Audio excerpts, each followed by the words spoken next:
So this all began back in 2020 when Cyril Holm, a fellow Swede, a professor of jurisprudence, was guest professor in Oxford. And that's normally a very cushy and nice job, except this was 2020, lockdown. So we're sitting across in my garden shouting research ideas at each other, thinking about stuff like pandemics, existential risks, the power of governments to control our lives when that might be for our best, singletons, and of course AI. And that led to a paper which was crap, which we then tried to develop into an article and realized that was not enough. We need to dilute it into a book. And the book, I'm happy to say, is actually coming into almost being next year in the Stockholm University Press, Law, Liberty and Leviathan, Human Autonomy in the Age of Artificial Intelligence and Existential Risk, or some permutation of that title. I can never keep it straight.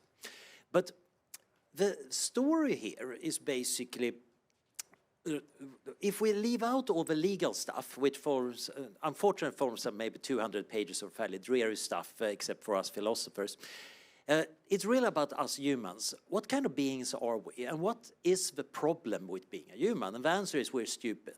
We're very bad at coordinating. We need to coordinate in order to survive. As social animals, we have evolved to really feel an innate need for other people, because otherwise our ancestors who were loners didn't survive. But then we need to coordinate with groups, and other people are hard, as we just heard, to understand. It's complicated. It takes a lot of brain power. And the end result of that is, of course, that we need to come up with some tricks to make this coordination better, both in terms of balancing my own needs against the needs of a group, and also making sure that we can get these collective intentions, which are quite powerful for guiding us. And one adaptation we seem to have is that we're innately normative. So in philosophy, normative statements about what you must do, what you ought to do, there is a lot of interesting stuff about where they come from. But in the book, we're kind of ignoring that and using error theory, essentially assuming that the ethics is more or less bunk. However, it's very useful. If you don't follow any rules of conduct, it's going to be a total mess. People can't trust you. Trust is really important for surviving, because if you're an untrustworthy member of a tribe, we're not going to share the mammoth meat with you. So what has happened is we have an evolution towards actually taking normative statements very seriously. When mom and dad tell you very seriously that you must do this, or you must never ever do that, we react to it very differently from when they tell us that there are trolls in the forest or that water is wet. We take it into account in a much more important way for guiding our behavior. It sets values. Then the next step is that we create these more complex institutions. And these institutions are interesting because they quite often contain a lot of knowledge. We embed a lot of information into rules. Some of these rules, like pacta sunt servanda, always follow the deals you made, is a good way of building trust. If people hear you chanting that all the time and also notice that you believe in it honestly, you are a good person to trade with. We develop more complex structures, quite often through an evolutionary cultural process. One of the typical examples is every September a drama starts at the Magdalen Street bus stop at home in Oxford. We're standing there in a queue, and then the Italian students show up. And they don't know how to queue properly. We who are kind of culturally British, we frown. We are not happy. But by this time of year, the Italians are also standing there in the rain in the stiff queue. What has happened? Well, the queue is a cultural construction. That's actually not universal. It's different in different cultures. It's totally contingent. It's been invented independent in different places. A British historian noted that, oh, the Parisians during the French Revolution were forming these lines in order to get bread. How quaint, very Parisian. Back then, queues were not a British thing. There is a Cuban El Ultimo model of queues that is not common in Europe, seems to have been spreading in California. But the cool part here is this is what we would call a precept. We have evolved a way of solving a hard coordination problem to balance our own eagerness and also the group needs, and it works pretty well. And these institutions are really effective. These normative things that we look for, We create structures, they get tested in an evolutionary manner. It will probably not surprise many of you that Cyril is a Hayek scholar. So Friedrich Hayek's ideas about emergent spontaneous orders are a big part here in what we're dealing with. But these extended orders are really, really powerful. So when we talk about why are humans kind of running this world for good and ill, although intelligence is high up there on the list, there's ability to form these very flexible coordinative structures is also there. We need intelligence for it, but we also need communication. We need this tendency to fall into these lines. Okay, this is great, because these institutions, like law, produce a lot of peace and prosperity. That is, I think, a good argument for what law is really all about, as well as a lot of other institutions. Of course, besides peace and prosperity, there is also power for some. There are some people who realize, hey, I can totally exploit this system and get stuff I want. And there is an interesting dynamics here. Mancur Olson has this classic model of how states might form. It's more of a fairy tale, but the idea is that you have roving bandits and they're in the kind of pillage and burn villages. But sometimes they stay over winter in one village. Then it's rather stupid to burn it down when you're staying in it. And in fact, you want to defend it against the roving bandits. And then you want the villagers to actually not be too violent against you. So you create a feedback loop where you actually start supporting a structure. And I think that is actually what is happening in quite a lot of systems. Even extremely selfish and even sociopathic agents get taken up by these structures. So what does this lead to, and what does this have to do with AI? Well, quite often you end up with something that we like to call the Highlander principle. There can only be one. You end up with these big universal institutions. Legal systems are a good example because typically, but not always, every society has one. You can actually have multiple, but they tend to grate against each other. Again, back in Oxford, the Middle Ages were a bloody time, partially because the students were following church law and the commoners were following normal law, which meant that a lot of students could get away with a lot of stuff the normal people couldn't, and rubbed the normal people's noses in that, which led to a lot of riots and a lot of very bloody and exciting history. Eventually, the solution was actually, let's have one legal system. You can try to run several different kinds of markets in a country, but they will naturally tend to converge. Again, there is an interesting story about when the Highlander principle wins out and when you can actually get these other alternative systems. But our story is basically we have created these big cognitive artifacts. And this is very much in line with Chalmers and Clark's idea about the extended mind. We're not thinking so much about the mind as cognition. Many of these institutions allow us as a group to do things we can't individually do. The classic story is, of course, about markets and manufacturing pencils and microchips, but this also goes for law. Legal systems are a way of achieving the coordination in a distributed fashion. It's not just that we have a distributed police enforcement system and a distributed system that deals with laws.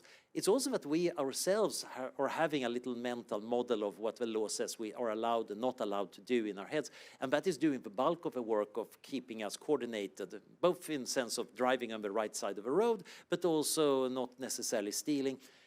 And just like the cues, one of the interesting things sociologists that have been studying cues noticed was the nausea, the fear they felt when they're doing experimental cue jumping. Even Milgram, who's kind of infamous for his obedience experiments, noted in his paper on cue jumping that he felt really bad about doing cue jumping. Because these normative rules become emotional rules and actually shape our behavior. Maybe we might be more cynical about many of the laws because they're imposed top-down rather than these evolved systems, but there is a lot of force here. And this creates these fantastic artifacts, and they do really complex computational functions. So our argument is basically that we do a lot of computation in using our extended mind, and that we have a kind of continuity thesis here. Clark and Chalmers famously in their extended mind idea had that, okay, if my notebook is part of my cognitive processes in the same way as normally maybe my memory would be, then we should say that's part of Anders's mind. Maybe not my notebook, but definitely my cell phone. And in a collective system, if I have a group that is doing a process, we might say, okay, that cognitive process might not belong to any individual mind, But you can extend this and say, actually, it's all about function. And once you do this, you end up with an interesting thing that many sociologists don't normally do. Because sociologists and anthropologists tend to care about people, humans. They generally don't acknowledge that there could be anybody or anything thinking that is not a human. Especially intentions have to come from humans. Now, this is something they believe so implicitly that many of them have a very hard time talking about AI safety and AI ethics, because they cannot see that there could be an issue in a machine on its own. There has always been a human to blame for the misbehavior. And if people are getting addicted to AI, it must be an intention somewhere at some corporation to addict people to AI. It cannot be that it's an emergent effect of LLMs trained on large sets of data that just finds naturally a weird fault mode in humans. Just like we have this weird fault mode in some LLMs today called the spiral, where discussions about consciousness and recursion leads them to some kind of attractor state that gets them to make prompts to try on other AIs that also makes them rant about the spiral. It's very weird. It's a kind of an emergent cult or cult-like thing, not for humans, but for machines, which is based by some human weirdness and transmitted by humans. This is very hard, I think, for people in sociology to swallow. They have to have an intention there somewhere. But from our perspective, actually, it's all about function. And of course, if you buy that it's all about function, there is no reason why AI and software couldn't be taking part in these extended cognitive systems. All right, where does that lead us? Well, one thing is, of course, people have been whoops, this is really weird.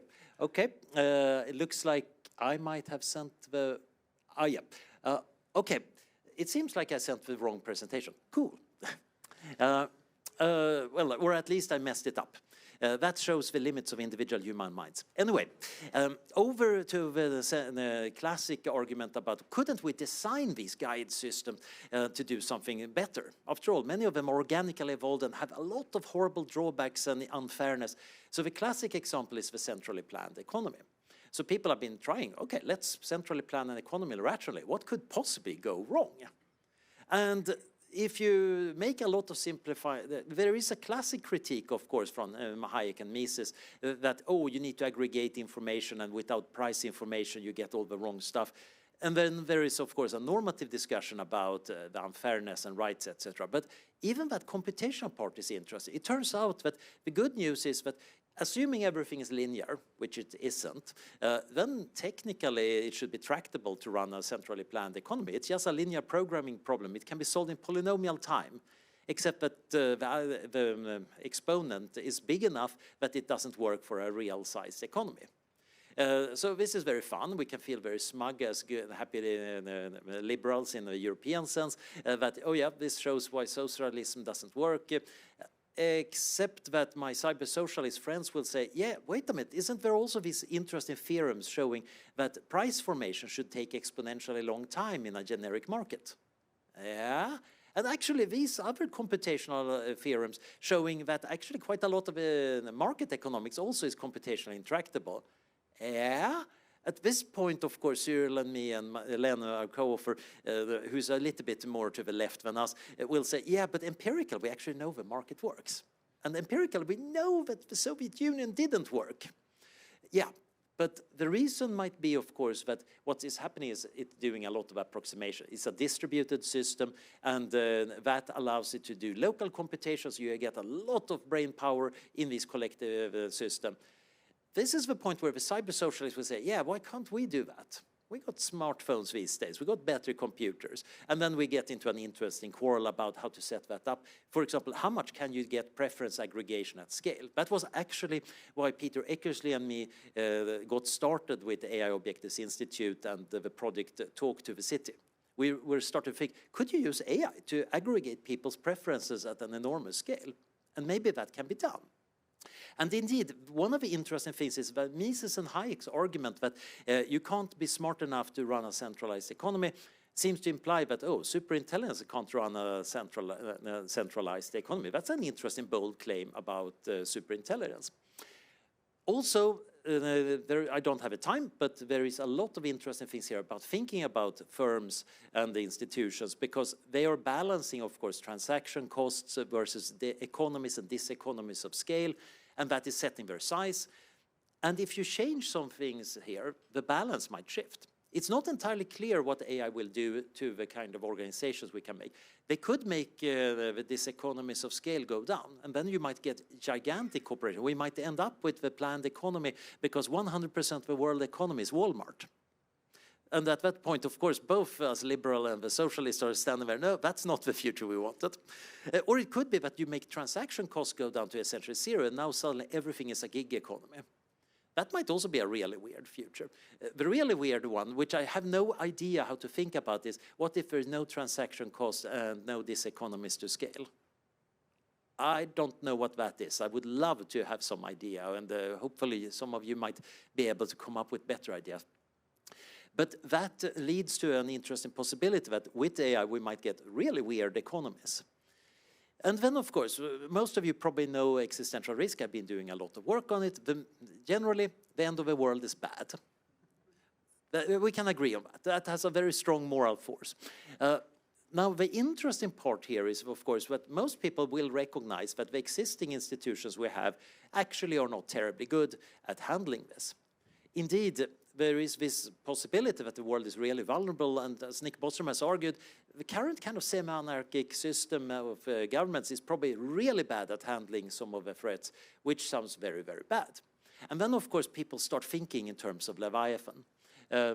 It's worth noting, by the way, that on that famous frontispiece of this book from the 1640s, the streets of that city are pretty empty. There are just a few guards. And if you look really, really carefully with a looking glass, you will actually be able to see 2 plague doctors. It's actually a city in lockdown. But his argument was, of course, we need to coordinate together and form this collective mind. Literally, he's literally talking about states as artificial persons in a functional sense. He's totally describing them as a form of mechanisms and artificial systems. He's totally talking AI in the 1640s style.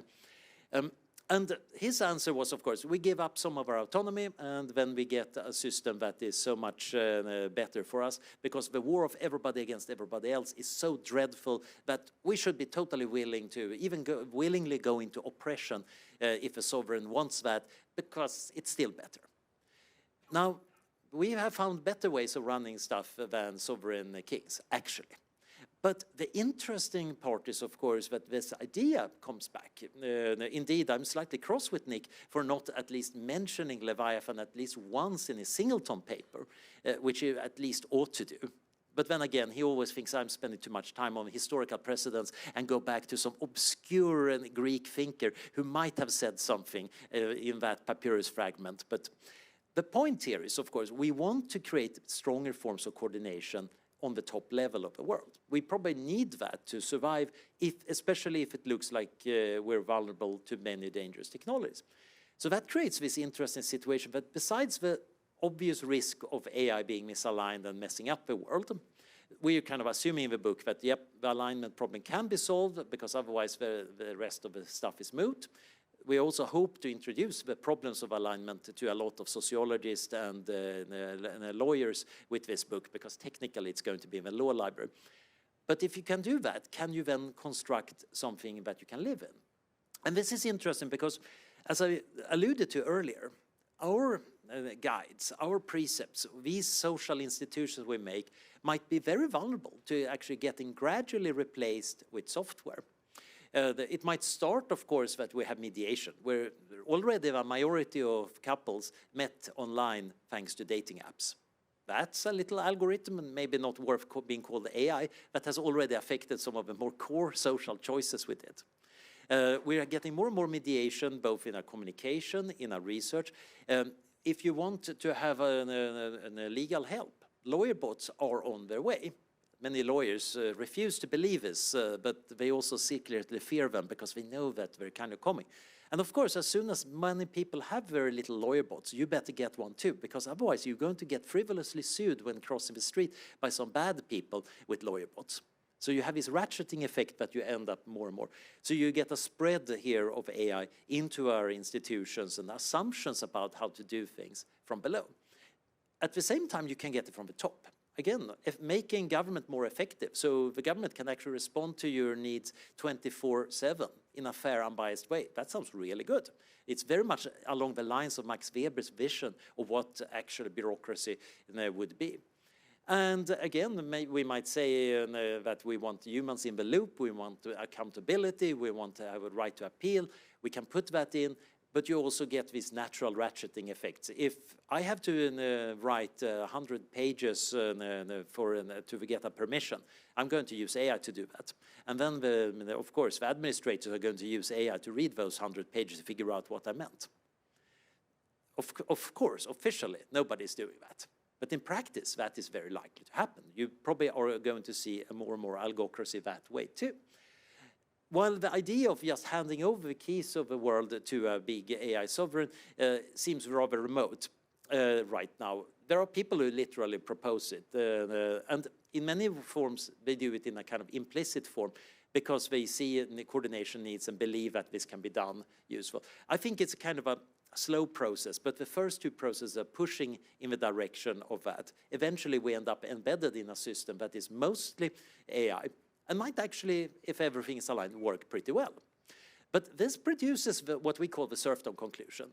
Okay, now this system is producing enormous amounts of peace and prosperity. Yay! And maybe power to some. Maybe somebody happens to be CEO for a big AI company, actually got the keys to the big AI infrastructure of the entire world, and in principle is the king of the world.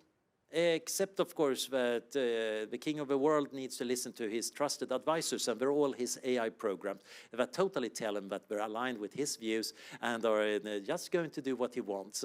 But of course, sire, you might want to consider this other option. So actually, it might be unclear who's in charge. The really interesting part here is the previous systems I've been describing, they're kind of powered by human autonomous action. Legal systems and queues, etc., they're all running on our individual decisions. In many cases, these individual decisions are very important for making them run smoothly. They are doing the local processing. But in this model, it can actually be done on the AI side, maybe in a very distributed way. Maybe there is a lot of autonomy going on, so to say, among the software systems. But we humans, we don't really need to show much autonomy. So this is the point where we might indeed become pets or pampered aristocrats. I actually asked my followers on Twitter, assume we get alignment and so on. Would you give up your autonomy for a life as a pampered aristocrat? And I of course, smugly assumed that the majority would say, no. Turned out the 75% wanted, yeah, please bring on the cake. But 25% agree with me. And I think it's an interesting question. Why do some of us find autonomy so important? And you can, of course, make an ethical argument. There are many ethical theories that make autonomy super important. But I think there is a more practical one. We want autonomy. We feel very bad when we're not in charge. Part of that is fear of domination. We don't like being in a situation where somebody or something can arbitrarily do stuff to our life. But it's also that if we don't feel like we have an actual impact on the world with our decisions, we're kind of failing at something that we have been evolved and polished for a very long time. That is just a psychological thing. Maybe one can just take a pill and get rid of it, but I think most of us would say, actually, no, I want to actually have meaningful control over stuff I care about. In practice, of course, this is really a complicated thing because we give up our autonomy all the time. We have all agreed to follow certain rules of politeness to be part of this meeting. And I gave up some of my autonomy by getting married. Yay! That was a really good trade, I think. I gave up some of my autonomy by being part of a company or organization, but I get stuff in return, and we have ways of agreeing on this. That way of trading autonomy, again, in an autonomous way, is really important. I think this is, again, part of what makes us feel well. Again, our human social niche involves a lot of this constant trading. So the question is, can we get this? I'm running out of time, of course, but there are various ways of dealing with it. One is the paratotopian approach, to say, actually, a lot of these coordination problems just go away once we're swimming in resources in a nice post-singularity world, and that's going to be fine. well, give or take some worries, of course, about the actual wages, etc. But let's assume that problem also somehow goes away. In that case, many questions of justice become irrelevant. Except, of course, that we still need to decide who gets that really nice villa at Lake Como that has the best view. There is still some zero-sum point. Also, it seems like the Paritopian view, that the enormous cakes are easy to share, work well for positive goods, but they're very bad for risk externalities and other things. So we actually don't know how to do that. We also spent some time in the book doing a Rawlsian scheme, kind of looking at could we construct a social contract, essentially using the Rawlsian veil of ignorance argument, which works really well here, but also needs to be developed much more than we have space to do, to actually design that. And this might, of course, be a good discussion for after this. But then there is the final interesting point. There is a price of anarchy. The difference between the outcome you get as to equilibrium and the best one. And on the global scale, in a world with existential risk, that price of anarchy might be literal extinction. That's a very steep price. The price of anarchy on the local scale is I select the wrong lunch. The AI could have told me I shouldn't be having those pancakes for lunch, but I went and did it, and maybe my stomach is complaining. But that loss is minor. And my smugness about having to decide to have an unhealthy lunch might actually have been good enough for me. There might be a crossover point here. Basically, as you move to larger and larger areas where our human autonomy and human intuitions become worse, that is where we want to let AI take over and run the coordination. Exactly where the crossover point ends up, I don't know. I think I need somebody who's really good at thinking about this as an economist or game theorist could help out here. But to finalize here, we have been talking a lot about the first order alignment problem in AI safety. What I think this meeting is about is the second order alignment problem. Once you construct institutional frameworks that are human and AI frameworks, how do you make sure that it both keeps us humans and the AIs aligned, but also allow these other systems? And I do think that there is an important third order alignment. We're going to have agents that are really weird, and they need to actually get along. Even if we create a society that allows humans to flourish really well, if the AI gods are fighting, we might be in real trouble. So we want to still come up with ways of getting AIs to get along with AIs. To end here, there is this classic book in biology, The Major Transitions of Evolution, that observe that there have been very step-like changes in evolution, where typically organisms or parts come together and form new wholes. These wholes are more integrated. The individual parts lose a lot of their individual autonomy, but the system gains a lot more complexity, information is transmitted in new forms, etc. And generally, I think we can make an argument, of course, that this is something we've done in human societies too. Tribes came together into nations. Nations are coming together into global communities. And it's pretty obvious that we can, again, see how this gets integrated more with technology and AI. So the Leviathan that Hobbes envisions, kind of a Borg-like collective of the citizens, might, of course, include a lot of cyborg parts too. And that gets to this interesting question that what we need to design, of course, in order to make this work well, is to keep the human niche working inside this cyborg Leviathan as it evolves and develops into something more powerful. But there is this interesting observation that if you take collective agency seriously, I've written a paper about are there civilizational virtues? And my conclusion is, yep, there could be. I'm not certain we have them yet. Because in order to be a virtuous person, you need to not just do the right things, you need to do them for right internal reasons. You have a way of, but it might be that this synergy might actually allow us to achieve that, but that we couldn't do just as biological beings. It might be that an AI-human Leviathan might actually be what gives us real virtue and real autonomy. Thank you.